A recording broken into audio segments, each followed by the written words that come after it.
लगेगा। चलिए देखिएगा, न्यू क्वेश्चन एंड आइडियाज। पहले मैं आपको ये बता दूं कि धरती पे पर इस चैप्टर में क्या है, पहले वो बता। चैप्टर में महात्मा बुद्ध के बारे में, जो बौद्ध धर्म है उसके बारे में, उसके बाद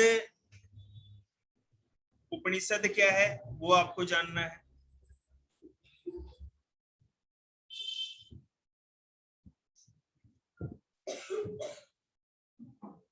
उसके बाद जैनिज्म क्या है, जैन धर्म क्या है ये हम देखेंगे, संघ क्या था, ठीक है, मोनेस्ट्री क्या होता है, मतलब जो मठ होते हैं, आश्रम सिस्टम क्या थी,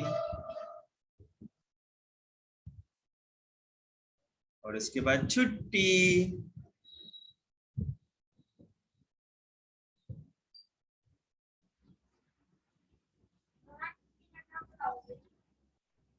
भाई सबको बताया था कौन सा भाई, मुगल एम्परर के लास्ट अगला चैप्टर देख बेटा।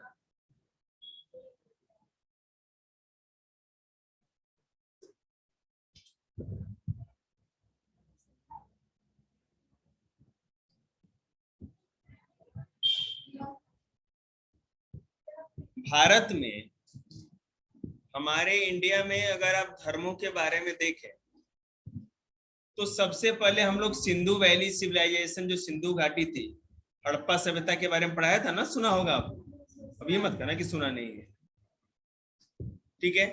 तो सबसे पहले बेटा जिसके पास अपनी अपनी बुक है, आप निकाल के लाइट चैप्टर रिवाइज करेंगे, दिद्दे नहीं चमकाएंगे, और नहीं तो वो चैप्टर पढ़ लीजिए हिस्ट्री वाला जो आप लेके आए। तो वो लोग जो थे, हड़प्पा सभ्यता का मतलब सिंधु वैली वाले लोग, जो सिंधु नदी के किनारे जो रहते थे, जो सबसे पहले आज से 5,500 साल पहले की बात, वो लोग क्या करते थे, प्रकृति की पूजा करते थे, पेड़ की, सूरज की, ठीक है, जानवरों की और शिवलिंग की, ठीक है, शिवलिंग की भी पूजा करते। लेकिन कोई खास तरह का उनके पास ना तो मंदिर मिला जहां भगवानों की मूर्ति को स्थापित करके पूजा करें, या और किसी भी तरह से ये सब चीज वहां मिला।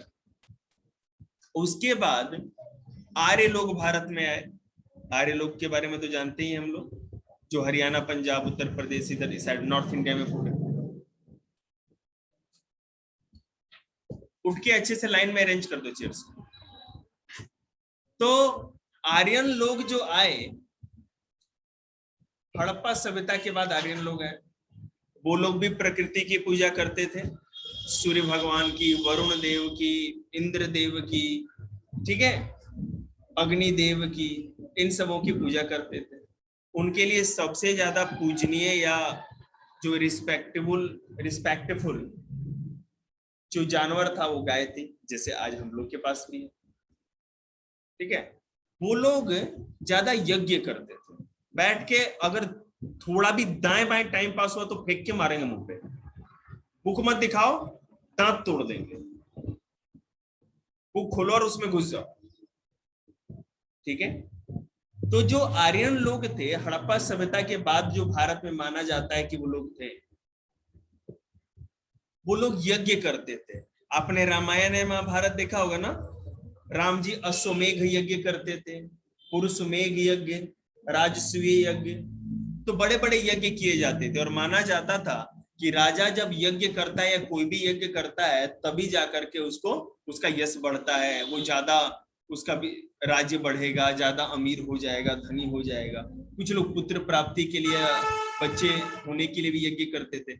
ऐसी मान्यता थी कि यज्ञ करने से आपकी जो भी मनोकामना या जो भी इच्छा है वो पूरी हो जाए, ठीक है। वो लोग भी गए, खत्म हो गए।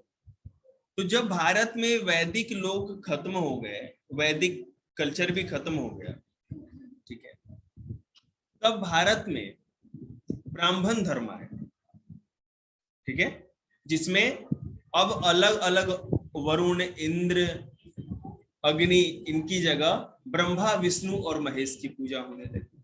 ब्रह्मा जी को जानते ही हैं, विष्णु भगवान को तो जानते ही हैं, और ब्रह्मा विष्णु महेश मतलब कि शंकर जी भोलेनाथ।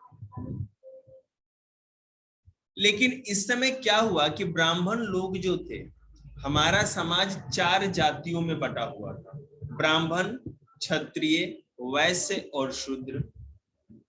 ब्राह्मण जो था उसका काम था पूजा पाठ कराना और दूसरे को शिक्षा देना, मतलब कि शिक्षक का काम करना। उस जमाने में केवल ब्राह्मण लोग ही पढ़ा सकते थे, गुरुजी होते थे ना, गुरुकुल में ऋषि की तरह रहते थे। क्षत्रिय लोग राजा बनते थे, राजकाट चलाते थे और प्रजा की रक्षा करते, योद्धा लोग होते थे। देखा ना, राम जी क्षत्रिय थे, कृष्ण जी क्षत्रिय थे। वैसे वो लोग होते थे जो खेती बाड़ी का काम करते थे और साथ ही साथ व्यापार का काम करते थे, बिजनेस करते थे, ठीक है। और शूद्र लोग वो होते थे जो साफ सफाई का काम करते थे, ठीक है। तो इस तरह से क्या हुआ, 4 जातियों में पूरा समाज बटा हुआ। पानी डाले हो ना बेटे। तो इससे समाज में बड़ा भेदभाव होने लगा। जो छोटी जात के लोग होते थे उनके ऊपर बहुत अत्याचार होता था, बुरे नजर से देखा जाता था, उनको अपमानित किया जाता था, ह्यूमिलिएट किया जाता था। तो उसी समय की बात है, इससे पहले महाजनपद काल पढ़ाया था ना आप लोग को। महाजनपद 16 महाजनपदों में बटा हुआ था, मगध, वत्स, बताया था ना आप लोग को।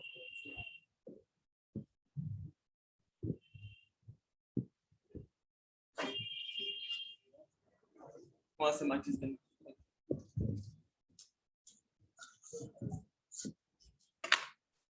कोई भी,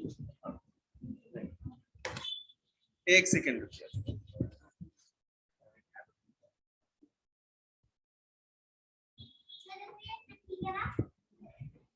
हाँ, पैंतीस को ले जाइए।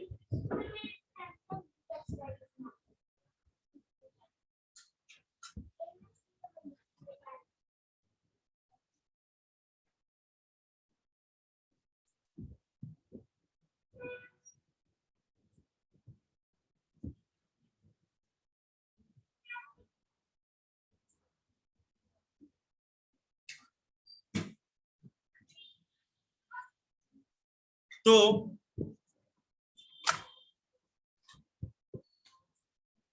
उस समय आपने महात्मा बुद्ध का नाम सुना है ना, महात्मा बुद्ध का नाम, और नहीं सुना है तो नाले में डूब गए। महावीर स्वामी का नाम आपने कम सुना होगा, लेकिन महात्मा बुद्ध का तो नाम सुना ही। ये दोनों लोग जो थे, पहले महात्मा बुद्ध के बारे में आपको कहानी बताते हैं। महात्मा बुद्ध जो थे, ठीक है, इनका जन्म बिहार के वैशाली जिले में हुआ था, जो नेपाल और बिहार का बॉर्डर है, कपिल वस्तु वहां पर हुआ था। राजा के घर में जन्म हुआ था, राजकुमार थे ये। इनके पिताजी का नाम सुद्धोदन और माता का नाम माया देवी था, या महामाया कहा जाता है। जब इनका जन्म हुआ तो इनका नाम इनके पिताजी ने सिद्धार्थ रखा था, समझ रहे हैं। महात्मा बुद्ध के बचपन का नाम सिद्धार्थ था। ज्योतिषी लोग आए, दिखवाया गया हाथ कि जरा बाबा जी देखिए। तो भाई ज्योतिषी लोगों ने हाथ देखा तो कहा कि उसका तो सिर चकरा गया, ऐसा तो किसी की हाथ की रेखा ही नहीं देखी थी उसने। तो बोला महाराज ऐसा है कि आपका जो पुत्र है, जो युवराज है, या तो चक्रवर्ती सम्राट बनेंगे। चक्रवर्ती सम्राट का मतलब ये होता है कि जिसका पूरे देश पे राज हो, छोटे से इलाके पे, और नहीं तो सन्यासी। अब राजा को चक्कर आने लगा, सन्यासी, एक ही पुत्र हुआ, इतने सालों बाद तपस्या और क्या क्या करने पे, यज्ञ करने पे, और कह रहे हो कि सन्यासी हो जाएगा। भाई राज कैसे चलेगा, हमारा तो वंश ही खत्म हो जाएगा, समझ रहे हैं ना। लेकिन तो बोला गया, ज्योतिषी ने बोला कि महाराज जो बात है मैंने कह दी, हाथ की रेखाएं तो यही बोलती है, और हाथ की रेखाएं कभी झूठ नहीं बोलती, ठीक है। ओके। तो पूछा, महाराज ने पूछा ज्योतिषी से, तो बताओ कुछ अब क्या करूं मैं, ठीक है, ऐसा क्या करूं कि इस समस्या का समाधान निकल जाए और हमारा जो बेटा है चक्रवर्ती सम्राट बने, सन्यासी ना बने। तो मंत्री उंत्री से सब लोगों से विचार विमर्श किया गया, सलाह वलाह लिया गया, तो बोला कि एक काम क्यों ना करें, इनको दुख तकलीफ या ऐसी कोई चीज देखने ही नहीं दी जाएगी, इनको महल से बाहर कभी जाने ही नहीं दिया जाएगा, समझ रहे हैं, हमेशा भोग विलास में रहेंगे, तो इनका मन कभी बैराग की तरफ, सन्यास की तरफ जाएगा ही नहीं। ठीक है, वैसा ही हुआ। नृत्य संगीत का पूरा जो भी आराम का सारा मामला था, सब कुछ है ना, पबजी उबजी टीवी वीवी एलसीडी सब लगवा दिया गया, मतलब सॉरी वो था नहीं उस जमाने में, लेकिन उस जमाने में जो भी अवेलेबल था सारा इंतजाम करा दिया गया। अगर आज का जमाना रहता तो वैसे भी बालक बाहर ना जाए, एक हाथ में पबजी, दूसरे हाथ में फ्री फायर, और आंखों में क्या कहते हैं चश्मा लगा के बिग बास, हो गया काम, बच्चे ने जाने की जरूरत क्या है। तो 16 साल की उम्र में इनका विवाह किया गया, इनका मैरिज कर दिया गया, और इनकी जो रानी थी जिनसे विवाह हुआ था उनका नाम यशोधरा था। ठीक है, महात्मा बुद्ध की जो वाइफ थी उनका नाम यशोधरा था। एक दिन क्या हुआ, अब मान लो बैठे बैठे महल में, तो नहीं होता किसी चीज से मन उब जाता है, अब कितना नृत्य और संगीत देखेंगे, मन तो करेगा ना कि कुछ चेंज चाहिए लाइफ में। तो मंत्री को बोले कि भाई मंत्री जी ऐसा है, आज चलो सैर पे चलते हैं। अब राजा ने जिन जिन मंत्रियों को, सेवकों को कहा था, वो लोग तो पहले से जानते थे कि भाई इनको किसी तरह गोली दे करके महल से बाहर नहीं जाने देना है, नहीं तो प्रजा का दुख देखेंगे तो बैराग जाग सकता है। लेकिन जो उनका मंत्री था ना, उनका एकदम पक्का आदमी था, उसको पता नहीं था, इतना नया नया आदमी था। चलो मारा, क्या बात है युवराज, चलते हैं, रथ पे लेकर के चलता है। रास्ते में जब चलते हैं तो 4 आदमी उनको मिलते हैं। कितने? 4। सबसे पहले चलते हैं ना तो देखते हैं कि एक बीमार आदमी घास रहा है, एकदम बिल्कुल उसकी हालत एकदम पतली है, कोरोना वायरस से ग्रसित आदमी उस टाइप का है ना।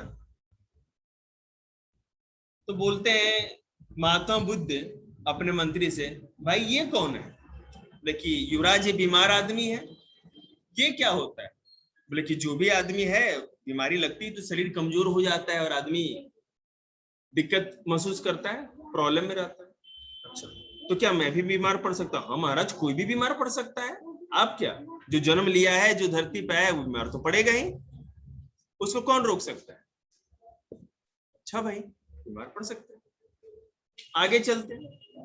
आगे चले तो देखिए कि एक बुजुर्ग आदमी था, बुढ़ा आदमी, एकदम उसकी जिस नहीं होती है हड्डियां एकदम कंकाल दिख रहे हैं, उंगलियों से बच्चे हड्डियां गिन ले दादाजी की, उस टाइप के थे एकदम। बोले ये कौन? भैया आप लोग कुछ भी करेंगे गप मत करिएगा, नहीं तो मैं फेंक के मार दूंगा, ठीक है। तो बोले ये बुजुर्ग आदमी है, ये वृद्ध है, बुढ़े हैं। ये क्या होता है भाई, जो भी आदमी जन्म लेता है उसको एक ना एक दिन बुढ़ा होना पड़ता है, ये तो सब लोग होता है, तो मैं भी बुढ़ा होऊंगा। हाँ भाई तुम भी होगे, क्यों नहीं होंगे युवराज, जो जन्म लेता है वो बुढ़ा भी होगा, आप भी होगे। आगे चली रथ, तो राम नाम सत्य है, राम नाम सत्य है, तेरा सारा सामान हम लोग लेके रख लेंगे, तू चिंता मत कर, आराम से धरती छोड़ के जा, नारे लग रहे थे। ठीक है, सब यात्रा जा रही थी। ये भाई अब ये बताइए क्या है, ये सो की क्यों जा रहा है, सब लोग ये डब्बा डट्टा क्यों बजाते जा रहे हैं? महाराज ये मर गया। ये मरना क्या होता है भाई, ये बता। मतलब कि जो जन्म लिया है वो धरती छोड़ के जाएगा, मर गया, अब इसको जला देंगे हैं? जला देंगे? तो क्या मैं भी मरूंगा? हाँ, जो जन्म लेता है वो भी मरेगा, राम और कृष्ण भी धरती पे जन्म लिए तो उन्होंने भी प्राण त्यागे, तो आप तो एक आदमी हो। अब भाई इनने तकलीफ होने लगी मन में कि मैं बीमार भी हो सकता हूँ, मैं बुढ़ा भी हो सकता हूँ, मैं मर भी सकता हूँ। अब आगे चले ना तो बाबा नजर आए, असली वाले बाबा, सन्यासी नजर आए, रमता जोगी भोलेनाथ के भजन गाता हुआ, हर हर महादेव करता हुआ, झूमता हुआ जा रहा है मस्ती में। ठीक है, भाई ये कौन है भाई, इसने तो कोई टेंशन ही नहीं है, ये तो बड़े मजे में है। तो लेकिन तो महाराज जी तो मजे में होगा ही, लेकिन ऐसा क्यों मजे में होगा भाई?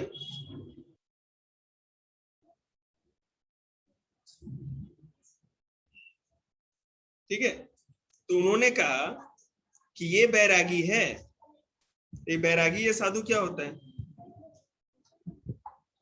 बैरागी का मतलब ये होता है कि इसने जीवन मरण का है ना सारा रहस्य जान लिया है।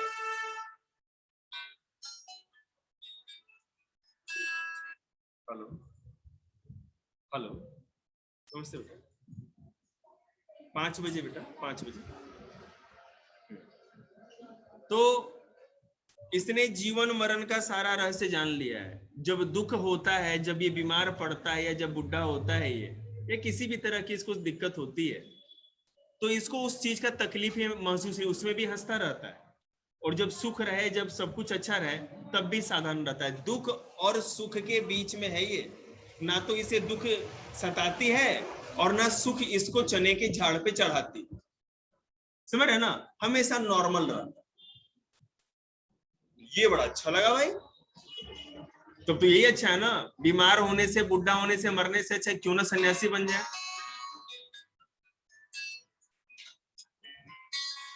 हेलो हेलो, हाँ जी, हाँ जी, हाँ जी, हाँ जी, हाँ जी। हाँ वो घर, अच्छा कित हो आप, सड़क पे हो या बुल्ला कॉलोनी में हो? अच्छा अच्छा, बताओ जी। तो महात्मा बुद्ध ने डिसाइड किया कि हम तो लेंगे भैया सन्यास, हमें सन्यास लेना है, हम दूसरा काम नहीं करेंगे, हम लेंगे सन्यास लेंगे। अच्छा, अब लेकिन समस्या ये थी, जैसे ही उदास हो गए, जंगल से उदास होके घर आए, अभी घर में आ ही रहे थे महल में, तब तक दासी सब बोली कि महाराज पुत्र हुआ है, राहुल का जन्म हुआ था, अभी आ ही रहे थे महल पर। तो महात्मा बुद्ध ने कहा पुत्र हुआ है, राहुल हुआ है। राहुल का मतलब होता है बंधन, याद रखिए।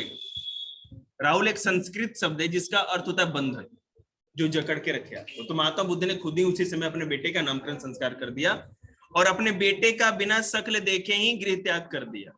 और घर जब छोड़ा तो उस घर को, गृह त्याग मतलब घर छोड़ देना है ना, और चले गए तपस्या करने के लिए जंगलों में, गुरुजी लोगों के पास। तो बौद्ध धर्म में या बौद्ध साहित्य में जो बौद्ध पुस्तकें लिखी जाती थी, गप करने की सजा टांट फुड़वानी, महाभिनिष्क्रमण कहा जाता है उसे, महाभिनिष्क्रमण। ठीक है? तो गए, अलार कलाम एक बहुत बड़े गुरु होते थे उस समय, वैदिक शिक्षा के, संस्कृत के बहुत बड़े गुरु थे अलार कलाम। और भी लोग थे, 2-3 गुरु लोगों से शिक्षा ली, तपस्या कैसे करते हैं, योग कैसे करते हैं, साधना। भाई वो तो कुछ जानते नहीं थे, पहले साधना ध्यान लगाना सीखोगे आप, तभी तो आपको ज्ञान मिलेगा ना। मुंह बंद, आंख खुले, कान तो बिल्कुल भी एकदम साफ होने चाहिए। तो गुरु के आश्रम से शिक्षा लेने के बाद 5 ब्राह्मण और इनके सहपाठी थे, दोस्त थे, जो गुरुकुल में इनके साथ थे, वहां पे शिक्षा ले रहे थे साधना की, तपस्या की। तो 5 ब्राह्मण कुमार, मतलब ब्राह्मण लोग, जो नव युवक ही थे, यंग थे, इनके साथ महात्मा बुद्ध के साथ हो गया। और ये 6 के 6 लोग तपस्या करने के लिए चले कि चलो भाई तपस्या करते हैं, साधना योग करेंगे और ज्ञान की प्राप्ति करेंगे, क्योंकि जीवन का लक्ष्य वही था। गए जंगल में, तो जो ब्राह्मण कुमार थे वो लोग कहते थे ना कि नहीं नहीं, फल नहीं खाना, इतने दिन पानी नहीं पीना, नीचे आग लगा के ऊपर पांव खड़े करके हम लोग खड़े रहेंगे। मतलब तपस्या के अलग अलग तरीके। वो मानते थे कि शरीर को जितना कष्ट दोगे उतना ही जल्दी ज्ञान की प्राप्ति हो। ठीक है? तो महात्मा बुद्ध बोले कि क्यों भाई, इसमें लॉजिक क्या है? हमारा शरीर जल जाए, हम भूख से मर जाए, तो हमें एकाग्रता कैसे मिलेगी? हमारा सिर्फ शरीर ही नहीं रहेगा तो ज्ञान क्या क्या करना है? बात समझ रहे हैं? तो वो ब्राह्मण कुमार बोले कि ज्यादा चालू हो, ज्यादा ज्ञानी हो, बैठो, तुम अपना देख लो, हम अपना देख लेंगे। तो महात्मा बुद्ध ने कहा टाटा बाय बाय।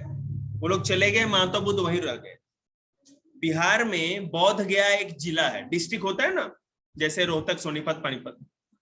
बोध गया जिले में जो फल्गु नदी है, फल्गु, उसका नाम उस जमाने में निरंजना था। निरंजना नदी का नाम निरंजना था।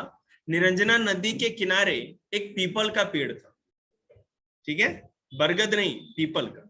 उस पीपल के पेड़ के नीचे ही महात्मा बुद्ध समाधि लगाए, ध्यान लगाए, और वहीं पे उनको ज्ञान की प्राप्ति, ठीक है।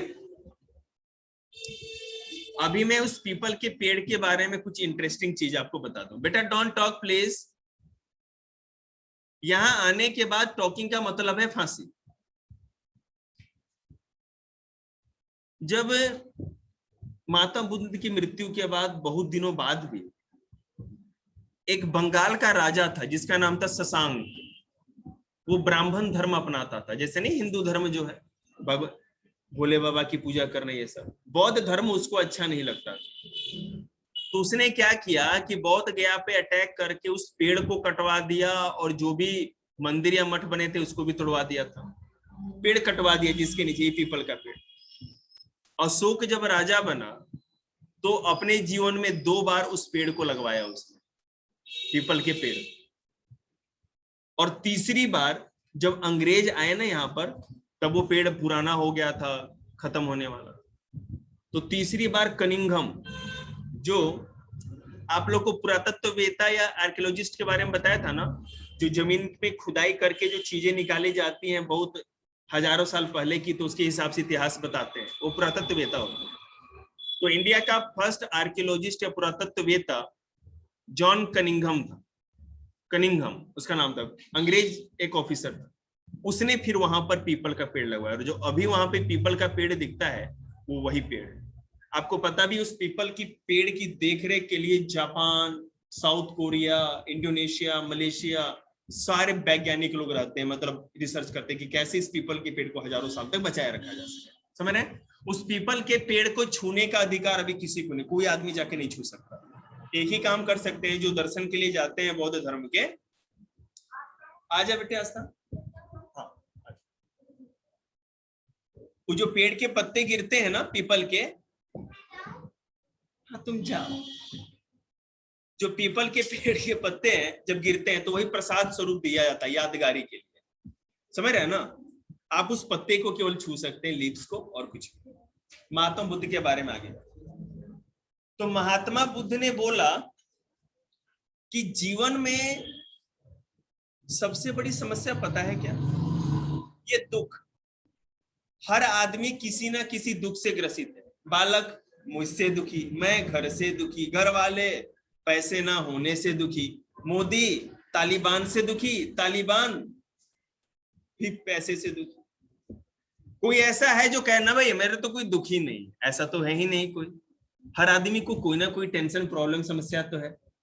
जैसे गुड़िया को समस्या, आज मम्मी रात को सेवइयां बनाएंगे कि नहीं बनाएंगे, इसकी टेंशन। मुझे इस बात की टेंशन, जो मैंने खाया है शाम तक डाइजेस्ट हो जाएगा कि नहीं हो जाएगा, है ना? कल मैं चाय लाऊं या रहने दूं, उससे दिक्कत होती है। चीकी को समस्या, 4 क्या कहते हैं उसको यार, बर्गर खाऊं या 2 में भी काम चल जाएगा, या डोज और बढ़ा लूं। अलग अलग बच्चों की अलग समस्या। सुमित की समस्या, अगली बार भी स्टंट करूं या अब संन्यास ले ही लूं। भाई की समस्या है कि नहीं, कि सर से परेशान है, मेरे से परेशान हो, ये परेशान। नहीं नहीं,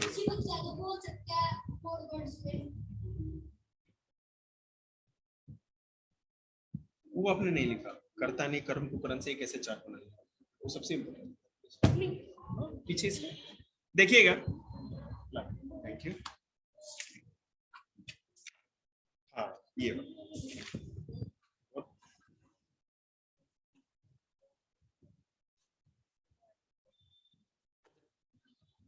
और घर जाओ आप लोग।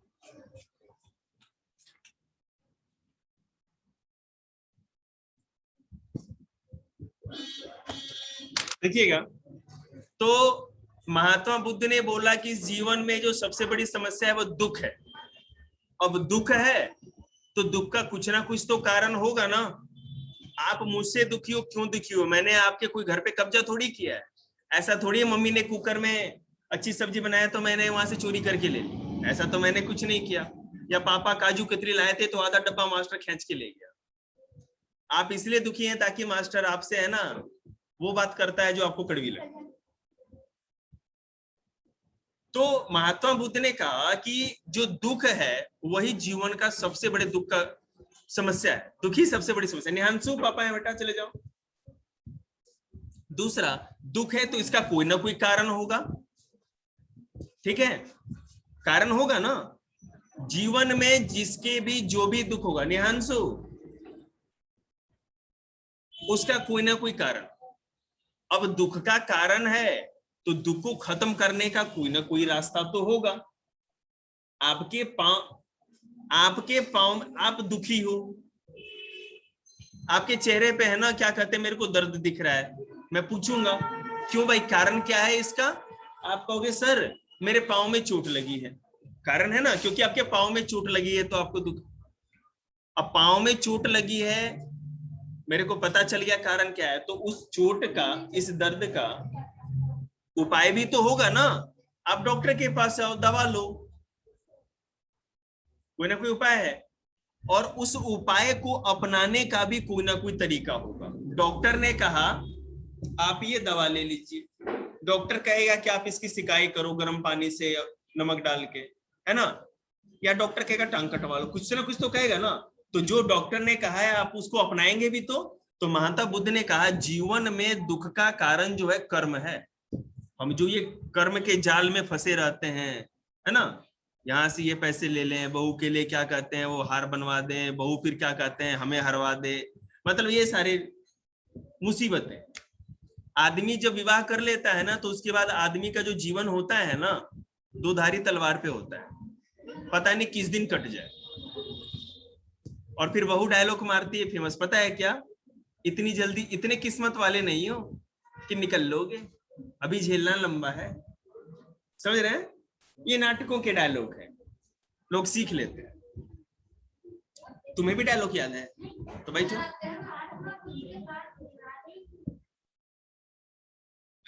भाई देखिए ऐसा कुछ नहीं था। महात्मा बुद्ध के बाल घुंघराले उंगराले कुछ नहीं थे, जिन्होंने मूर्ति बनाई उन्होंने बाल घुंघराले बनाए। बात समझ रहे ना। महात्मा बुद्ध को तो बेटा किसी ने देखा नहीं।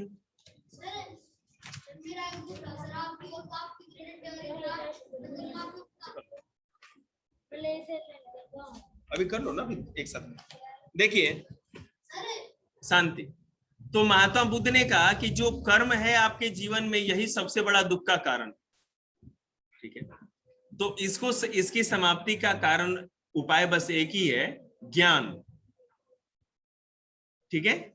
संबोधि, बोधि जिसको कहते हैं, मतलब कि ज्ञान प्राप्ति अगर आपको हो जाएगा तो आप ऐसे ही ये सभी दुख के और ये दुख के जंजाल से आप मुक्त हो जाएंगे, ठीक है। महात्मा बुद्ध ने उपदेश दिया, बहुत लोगों को बौद्ध धर्म में दीक्षित किया, और उन्होंने कहा कि किसी भी जाति धर्म रंग रूप के लोगों को कोई भेदभाव नहीं। औरतों को बौद्ध धर्म में प्रवेश की आज्ञा नहीं, ठीक है। महिलाएं बौद्ध धर्म में नहीं, मैंने कि बौद्ध धर्म अपना ले, भेज दो। दीदी छोटू को पकड़ो, छोटू को कुर्सी दे दो।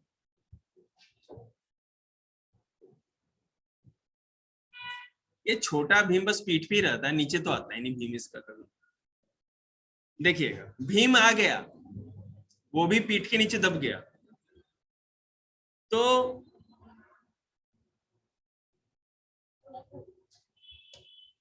ओके, क्या हो गया, क्या हो गया?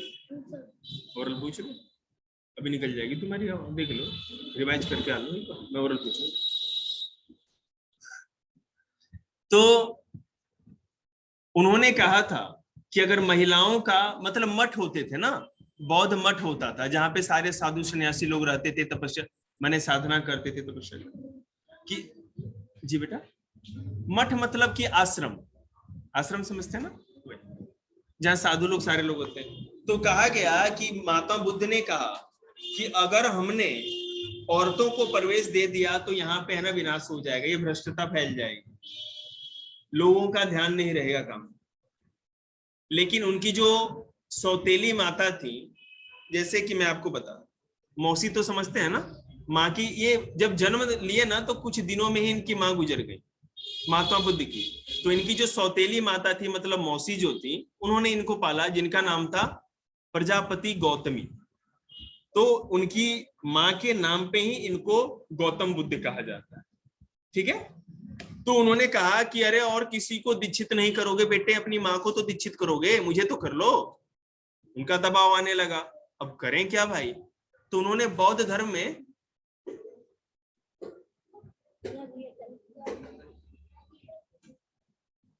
हिस्ट्री कर लो। हाँ वो जानते हैं, वो भी जाएगा। कान्हा तुम लोग के साथ जाएगा, कान्हा नहीं जाएगा। बोल दो पापा को, अभी रुको, बुलाएंगे तुम रुको ना। तो बौद्ध धर्म में प्रवेश हुआ, ठीक है, और इस तरह से बौद्ध धर्म का होता गया। महात्मा बुद्ध उत्तर प्रदेश की यात्रा पर थे, वहां कपिल वस्तु नाम का एक जगह है, सॉरी क्या नाम है उसका, मैं भूल रहा हूं, कपिल वस्तु नहीं था, कुशीनगर, सॉरी कुशीनगर, उत्तर प्रदेश में कुशीनगर नाम का एक जिला है।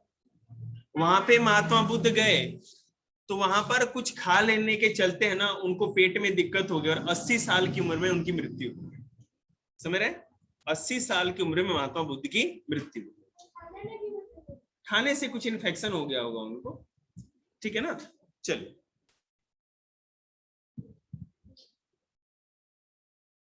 ज्ञान को बेटा इनलाइटमेंट कहा जाता है, याद रखिए। ज्ञान, ज्ञान समझते हैं ना। ज्ञान कैसे समझ लोगे बेटे, अच्छे अच्छे ऋषि मुनि निकल गए। मतलब ज्ञान मतलब कि जो ध्यान लगा के बाबा लोग पाते हैं, ये वाले बाबा नहीं, वो वाले। ये लोग तो कुछ नहीं, ये लोग तो पैसा ऐंठते हैं। अब देखो,